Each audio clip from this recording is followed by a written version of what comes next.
Yeah.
Good morning, buenos dias, and welcome to First Unitarian Universalist Church of San Antonio.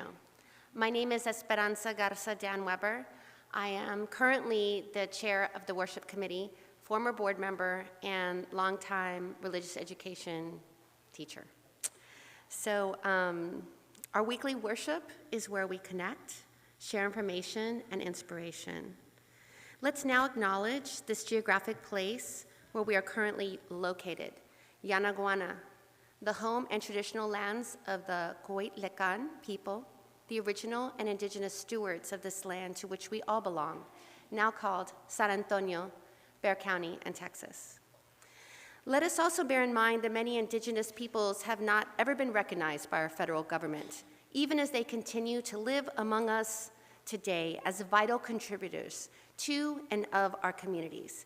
Indeed, we speak these truths as one small step towards becoming the diverse and multicultural community of communities we aspire to be. At our church, we strive to enact a universal love that binds us in mutual care and affection, especially in our work for justice, for all, and for our planet. Our faith is all-inclusive, and all means all, y'all.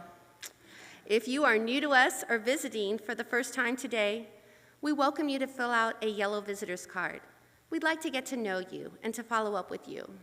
Wherever you are on your life's journey, we hope you will find a place with us.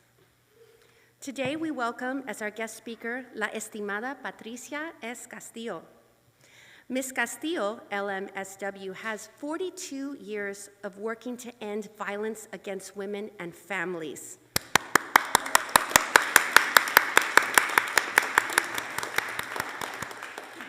In 1990, she co-founded the P.E.A.C.E, Putting an End to Abuse Through Community Efforts initiative, as well as the F.A.C.T, Family Assistance Crisis Teams, Program and Project Advance, the Domestic Violence Survivor Program, all based here in San Antonio, Texas.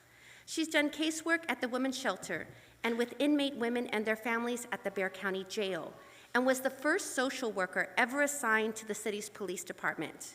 She's done this work locally, nationally, and internationally with the National Women's Institute, Mexico City, the National Network of Shelters in Mexico City, and El Centro de Justicia Familiar in Monterrey, Mexico, as well as trainings in Acuña, Cancun, Oaxaca, Honduras, Brazil, China, and Russia.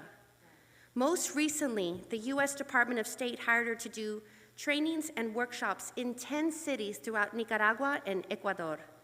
Thank you for joining us today, Patricia. And now, It's time for us to turn to one another, to exchange greetings of peace.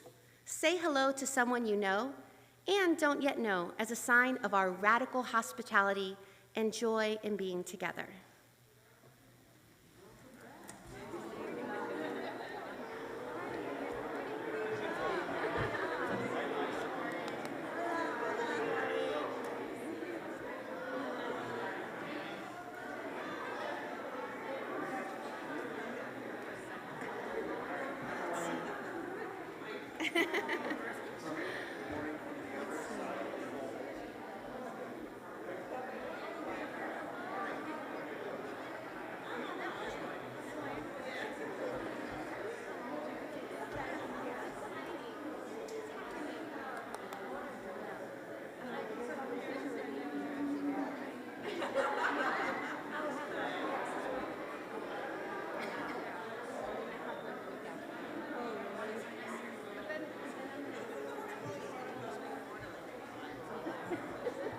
I'll be ready for my break.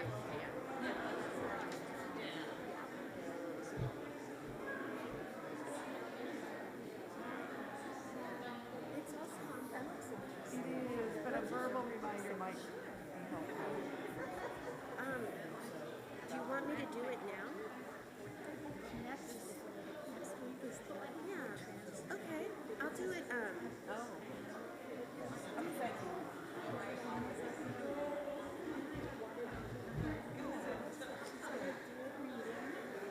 She's gotten great about knowing that.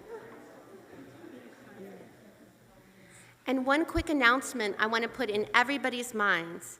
Today, there will be a board listening session in the fellowship hall after the service to discuss our aspirational budget for 2022-2023. We welcome all ears and voices.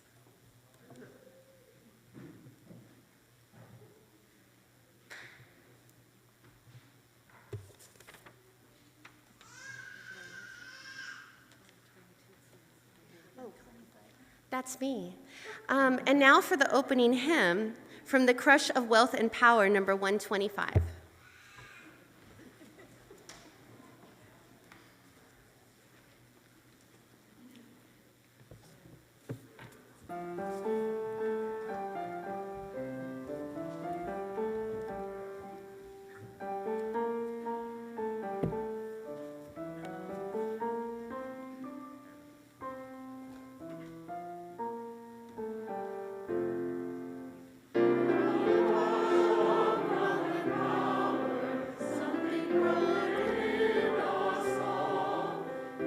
Spirit, silent tower, leading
Hello, I am Ruth Castillo, and these are my children, Minerva and Lilith Dean. The Flaming Chalice unites our members in worship and symbolizes the spirit of our faith. Today's words are an excerpt from Spilling the Light, written by Reverend Teresa Soto. Some people are used to keeping rules. Don't cross the street when the light is red. Only sensible. It turns out that keeping rules isn't the same as keeping covenant, which asks us, instead of keeping a bright light, to keep our promises. To what we have promised ourselves, to this moment in time and space, to this community, and even tenderly interconnected this planet. We promise ourselves to the idea that we are each and all human beings. We promise that there is something moving between us that we cannot tame and cannot measure. The chalice is a reminder that what flame we keep inside us cannot light the way. The light must spill to shine. May it be so.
We are called, as Unitarian Universalists, to build the beloved community where all are welcome as blessings. May we strive to share grace and forgiveness with ourselves and with each other in the hope of becoming whole and reconciled. Each week, we affirm this promise to live and behave as a community in covenant. We know that this aim takes work, and we are committed to live and behave as a community in covenant. So let us recite together that which articulates our promises and binds us, first in English and then in Spanish. The words can be found in your order of service. Love is the doctrine of this church. The quest of truth is its sacrament, and service is its prayer. To dwell together in peace, to seek knowledge and freedom, to serve humanity in fellowship, to the end that all souls shall grow into harmony with the divine. Thus do we covenant with each other. El amor es la doctrina de esta iglesia. Su sacramento es la búsqueda de la verdad y su oración es el servicio.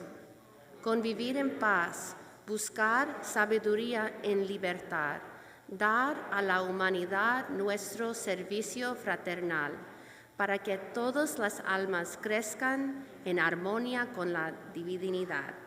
Así pactamos el uno con el otro. It's time to share our joys and sorrows.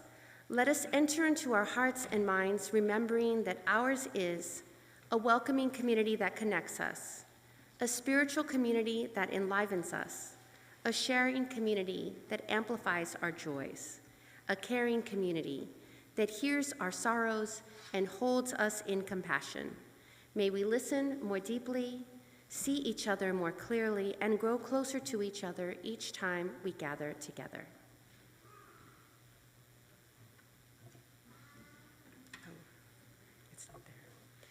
So at this time, you may gather down the aisles to light your candle, remembering that social distancing not only affords comfort to others, but does save lives. Thank you.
And today from our book of Joys and Sorrows, Joyful for the Beginning of Spring. Sorrow for the increasing invasion of Ukraine and the suffering of innocent people. Joy that the mountain laurels are blooming. And sorrow that I cannot accept this divorce. Then there's a happy birthday, and I think it's to Lainey. I hope I'm right, but happy birthday. Join with me in a moment of prayerful reflection. Take a deep cleansing breath and exhale. For all our joys, sorrows, and concern, both spoken and unspoken, may we feel empathy and compassion. May the caring of our community offer a space of deep kindness, loving, and just action. And now for story wisdom with Miss Sherry.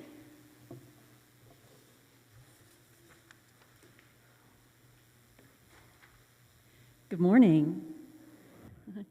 So this past week, our Jewish friends celebrated a very important holiday in the Jewish tradition. It's called Purim. And that holiday celebrates and commemorates a story out of the Hebrew Bible, the book of Esther. And the story I'm going to tell you today is just a little part that comes at the beginning of that book of Esther. And it's about a queen named Queen Vashti. Queen Vashti was married to the king of Persia. And one time, this king decided to give a party for all of his guy friends. And that party turned into a 6-month party. The women were someplace else. The king and the guys were in the party room or whatever. And for 6 months, they drank fancy drinks and ate fancy food. And at one point, this king got this idea, and he called for his wife, Queen Vashti, and ordered her to appear in the party room before him and his friends wearing her crown. Now, Queen Vashti was very intelligent, but she knew that that was not the quality that her husband was thinking of when he asked her to do this. She was also very beautiful, and she knew that the only reason the king had asked her to appear before his friends with her crown on was to show off her body to them. And she was not comfortable with that. She didn't want to do it. So she sent back word and she said no. What did Queen Vashti say when her husband sent for her in that way? No, that's right. That's what she said. And do you think the king was happy to hear no? No, he was not happy to hear no. It was not a word that he had heard very often. So Queen Vashti had to leave the palace and never return. And someone else took her place as queen, Esther, as a matter of fact. So that was not really good for Queen Vashti, but at least she didn't have to deal with that husband anymore. So there are two important things that I want you to get out of the story. One is that someone asks you to do something with your body that you don't want to do because you're not comfortable with it. You can say no. What can you say when somebody asks you to do something? No. No, I can't think of an exception.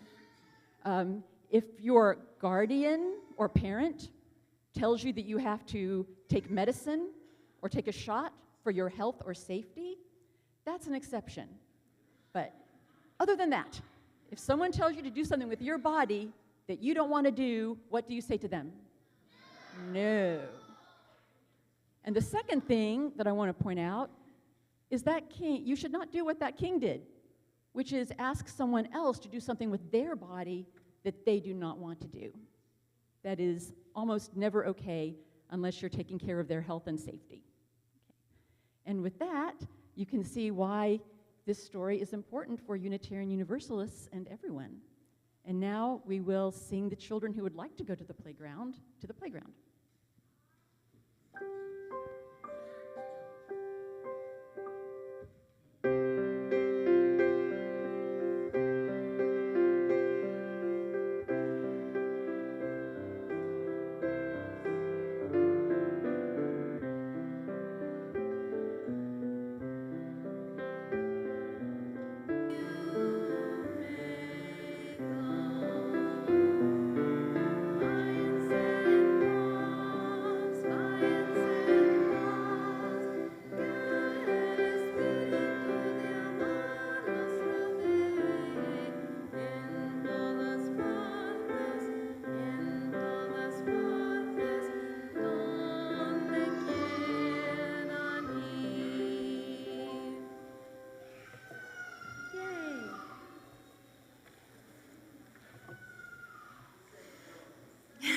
say no. Now, our church has a larger purpose to support all of us in becoming more generous in giving of our time, talent, and treasure, all in the context of trust. Our monthly Share the Plate collection will go to P.E.A.C.E, which was started to build a foundation of loving families united with LGBTQ+ people and allies who support one another, to educate ourselves and our communities to speak up as advocates until all our hearts and minds respect, value, and affirm LGBTQ+ people. Today's collection will be used to help continue these programs that assist LGBTQ+ teens and adults in crisis. Thank you for your generous donations. For those of you viewing online, we invite you to make a contribution on our website, www.uusat.org, or on the link in the chat stream. Those of us in the sanctuary may contribute to the baskets being passed now by our ushers.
Wow, y'all, the music today has been fantastic. Thank you. We bless these offerings we have received. May we live as if there is enough for ourselves and all people. May we realize the true spirit of our UU tradition to be giving, generous and kind to people who we know and people who we don't.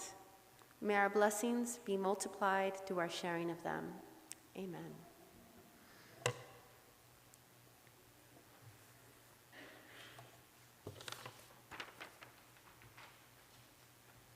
And now for Patricia Castillo.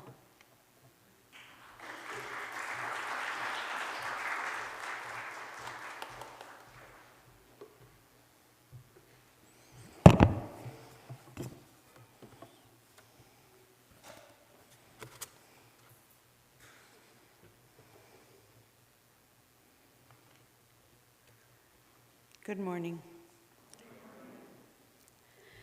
I chose to do the talk today on accountability because so much of what's happening in our world that is not good happens because of the lack of accountability. And I know that it's not an easy subject to discuss and to bring up and to do, right? To hold ourselves accountable, to hold others accountable is not something easy to do. So let's take a moment this morning to just consider the power of accountability. Go ahead. So this prayer came to us in the very early years of our work at the Benedictine Resource Center, where Peace Initiative got started under the auspices of the Benedictine Sisters of Burney. And it's the Tao Te Ching prayer. And it says, no peace in the world without peace in the nations. No peace in the nations without peace in the town. No peace in the town without peace in the home. And no peace in the home without peace in the heart. So all of it begins right here with us and how we're doing and how we feel and what we've experienced and what we've been through. And so when we first started our work, we asked survivors of abuse, what do you want from us? If we're going to do some work in the community in your behalf, what do you want? And they said, we want to live in peace. We want our children to know peace. We want our relationships to experience peace, and we want our community to be a peaceful place. And me and my colleagues looked at each other and went, oh my God, where do you get that? You know, because, think of our condition of the world, right? Doing this work has global implications, right? And, we have to think about the fact that in spite of needing housing, childcare, employment, a fair wage, all of these things that a survivor of domestic violence needs, they ask us for peace. So to me, it's like we got to think about the implications of that, right? In terms of our wellness and in terms of being an accountable community. Because domestic violence affects everything. Every single aspect of our life. Remember that saying of the hand that rocks the cradle is the hand that rules the world? Well, the hand that's rocking the cradle is tattered and victimized and abused. I know men raise children too, but if that man were experiencing the levels of violence that a woman was in our society, it would have the same impact. And so we have to think about all of that, right? and think about it in terms of our current situation. You know, here we are on the verge of possible World War III. And, you know, again, when there's violence in our heart, violence in our homes, our towns, our cities, our nations, that has global implications. Go ahead to the next slide. So we've not been given a spirit of timidity, but one of power, of love, and of self-control. Working for the Benedictine Sisters was the best thing that could have happened to me in terms of this work, because it allowed us to have these kinds of conversations grounded in spirituality, committing to the work professionally with a recognition that what is personal is political and vice versa. So we really must be laser focused on the concept of self-control. Choosing self-control as a spiritual, mystical gift we are all given and have access to as a birthright is something I think we don't recognize enough. Whether we choose to access it, live by it, becomes the question. Because even if we grow up without learning self-control as children, once we're adults, it's our job to assume the power of self-control, use it, implement it, guide us if we intend to live well in a civil society.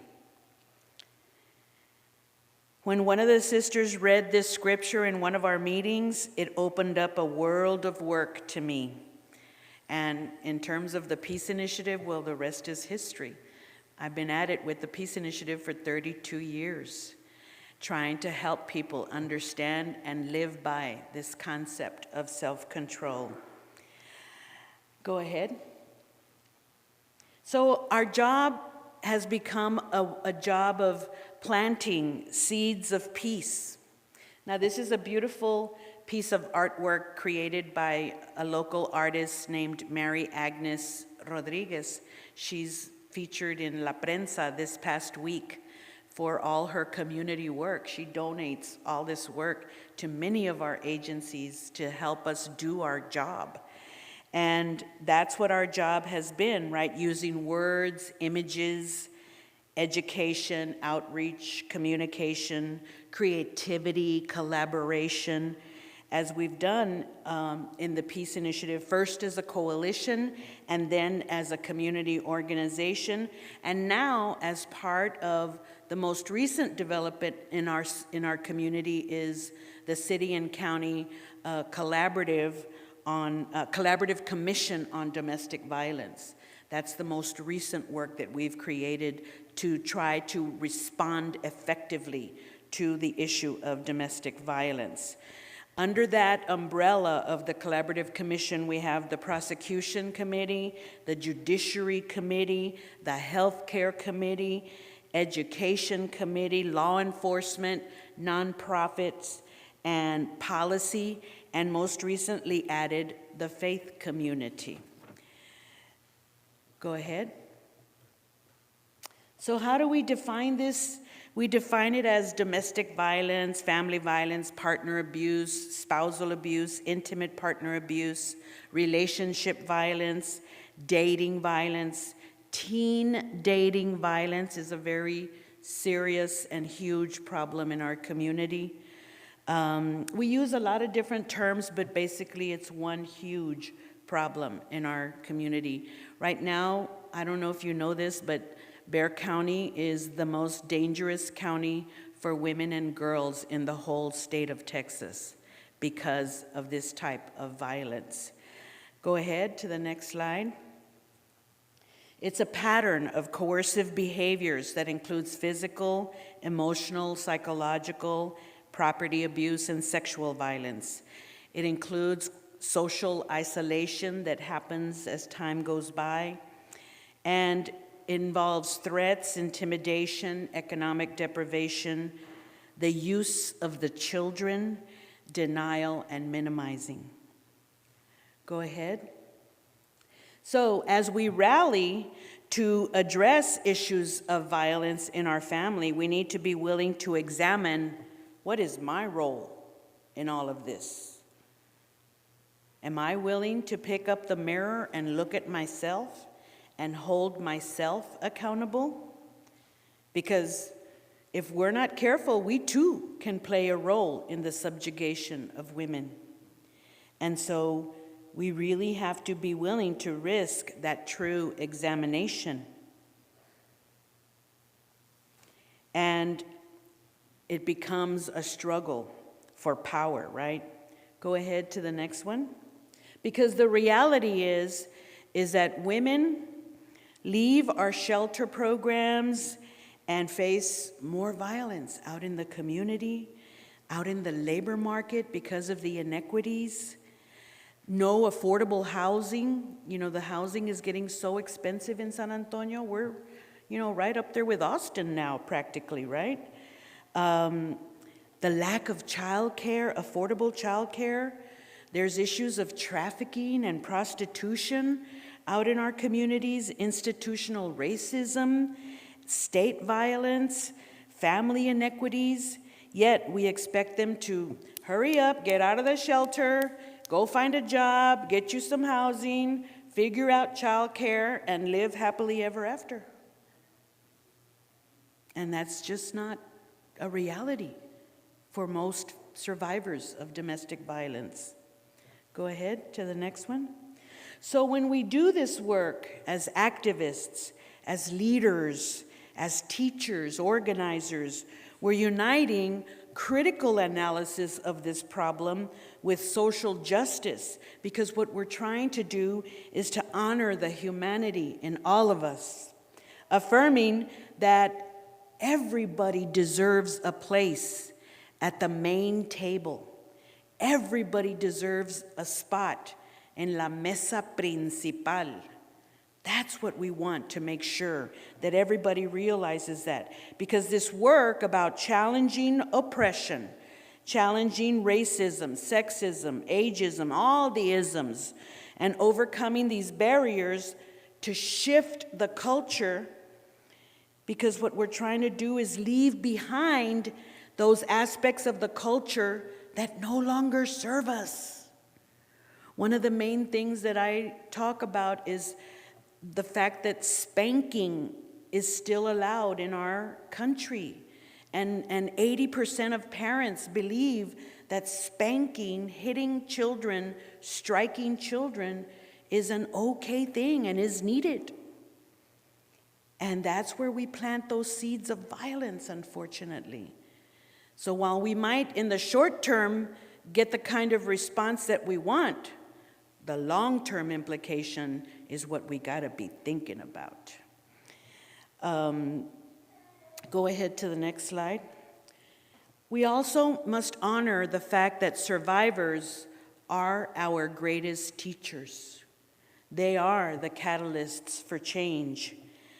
And so we must honor this and acknowledge that they bring invaluable experience to our work, informing our work, teaching us, the quote-unquote experts. We're not experts without their knowledge. We can't do this work without their knowledge. And so their wisdom informs what we do.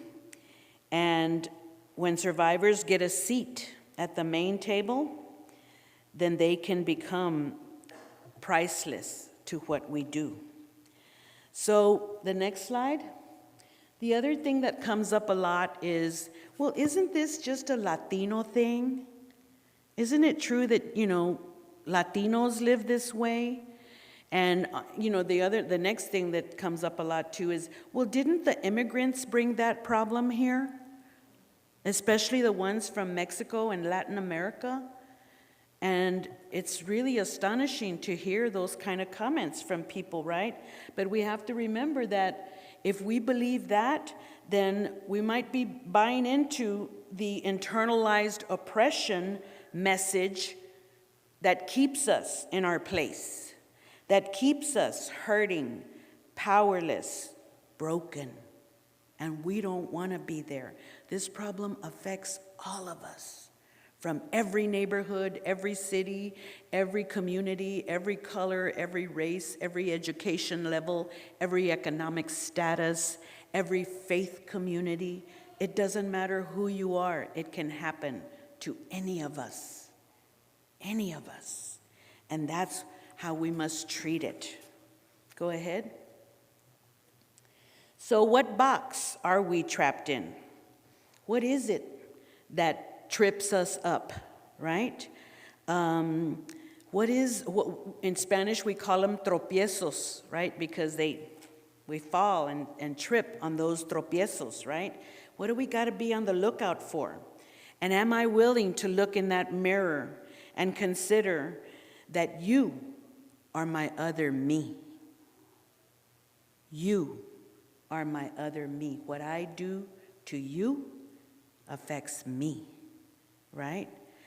Seeing women as weak, because we've seen those women that go back 4, 5, and 6 times, and we can't envision them as weak. What they're trying to do is they're trying to save their family. Or they know that if they don't go back, they could end up dead. Or their family or friends could end up dead. And that's because people still see women as property, women as submissive, or that it's their job to stop that other person's violence. That is not their job. Remember self-control? All of us have self-control. Whether we choose to use it or not is the question, right? And seeing women as either the virgin or the promiscuous. Why putting women in those boxes and categories? Not challenging the self-hatred of women or the hatred of women, misogyny. We have to challenge those things, right? Or else we fall into the trap of engaging in victim blaming, seeing women as unclean, seeing teen moms as just promiscuous. This doesn't honor their humanity.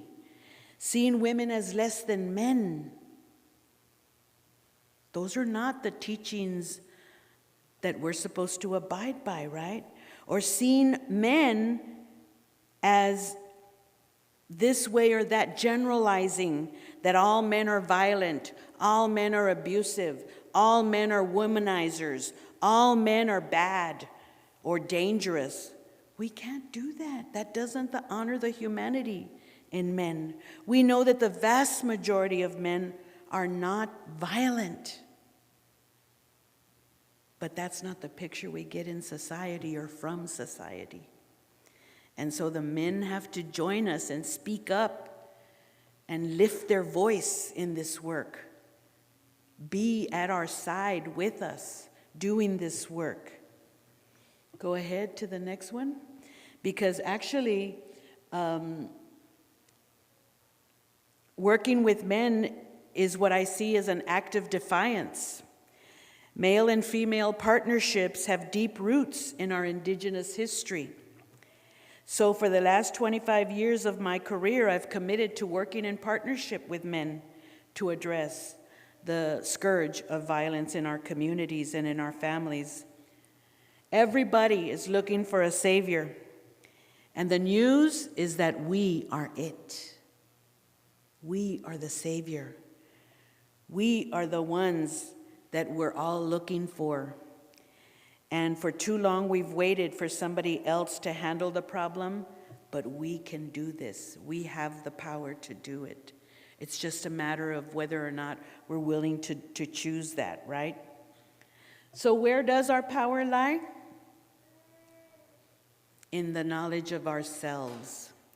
What do we know about ourselves? What do we know about our values, our beliefs, our traditions, our history, our roots, where we came from, where our ancestors came from? What do we know about that? That sense of identity is what gives us power. That sense of knowing who we are allows us to pass that on to our children so that our children know they're connected to us and they belong with us and that they're part of our family. And that's where we gain our personal power. We've got to go inward and search for that, right? We have to face that inner world of emotion, that inner world of trauma, that inner world of oppression we've been up against, racism we've been up against, misogyny we've been up against, sexism that has so much power in our world, and then put it up against the power of my roots, of my history, of the lineage of women that I know, for me, come from Chihuahua, come from Nuevo León in Monterrey, that come from Aguascalientes in Mexico, that power of women working and struggling and surviving and raising children on almost nothing to allow for me to be here. That is our true power. We also have the power of our spirituality and our mentors, our teachers, our capacity to feel our body, know our pain, and most importantly, know our healing. With full abandonment of what others might think, feel, or express, it doesn't matter. Emotional intelligence and a true sense of identity is power and is powerful grounding. That's why the powers that be don't want us to have this. They would much rather we be sheep and follow orders. So that's what your homework should be. Go ahead to the next slide. Go home and learn about what those strengths are. Learn about who you are, your traditions, your values, your history, and then impart them on your loved ones and with your loved ones, because that strengthens that bond between you, that communication that saves you, that trust that honors each other. And that's what our world needs, is that connection, because it's missing. So go ahead. It's no longer, this slide should have been earlier when I was talking about the men. Go ahead to the next one, sir. It's no longer a question about whether we're violent or nonviolent. It is now a question of whether we are nonviolent or non-existent. That is a quote from Dr. Martin Luther King. So I know that I am not going to end family violence in my lifetime. I know that, and I own it, and I'm perfectly okay with it, because what I also know is that what I do right now with my life is going to impact the next 7 generations after me, and that's what really matters. Thank you so much for including me and this issue in your reflections for today. I also wanted to talk about accountability, because I understand you guys have a dinner coming up to work with people from the community who have suffered police violence or have been killed by police. And that, to me, is something that is very important, because we need to think about accountability and the law enforcement entities in our community. It's very important, because a lot of people are being hurt and damaged in unbelievable ways because of the lack of accountability there. So I appreciate your invitation, and thank you so much for taking into consideration what I've shared today.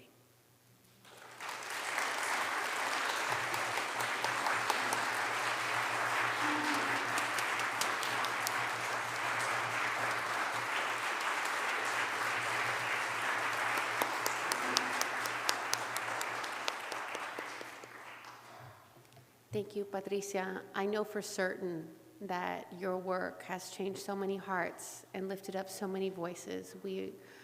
We're blessed to have you in our community. So now we're going to do a closing hymn, Spirit of Life, number 123.